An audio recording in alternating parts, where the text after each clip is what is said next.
ওকে আমার যেভাবে groom up করা দরকার, হ্যাঁ, যতটা শক্ত হওয়া দরকার, নরম হওয়া দরকার, যাই হওয়া দরকার, বা তার পরিবেশ থেকে ডিটাচ করে এনে আমার কাছে ভালোই লাগতো, মানে নতুন গাড়ি কিনতেছে, আপনি পাশে বসে আছেন। আমার কাছে মনে হতো যে প্রথমে যখন ওকে দেখতাম তখন মনে হতো আর মানে কষ্ট লাগতো যে অনেক কষ্ট করতেছে, কিন্তু একটা মানুষ সাকসেসে যাচ্ছে।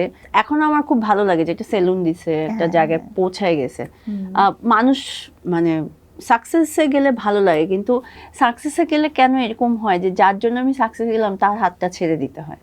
এটা তো ওই ভালো বলতে পারবে, এটা আমি বলতে পারবো না। প্রথম দিকে যখন আপনাদের রিলেশনশিপটা শুরু হলো, নতুন নতুন গাড়ি, নতুন নতুন বাইক, এগুলো কি আপনি ওকে কিনে দিতেন, বা ও বলে যে এটা ওরই টাকা থেকে কেনা? ওর নিজেরও গাড়ি ছিল, এমন না যে ওর গাড়ি ছিল না। ওর সাথে আমার যখন ফার্স্ট দেখা হয়েছে তখন ওর একটা গাড়ি ছিল, ওর একটা বাইক বাইক বাইক দেখিনি আমি, গাড়ি দেখেছি, ওর একটা গাড়ি ছিল।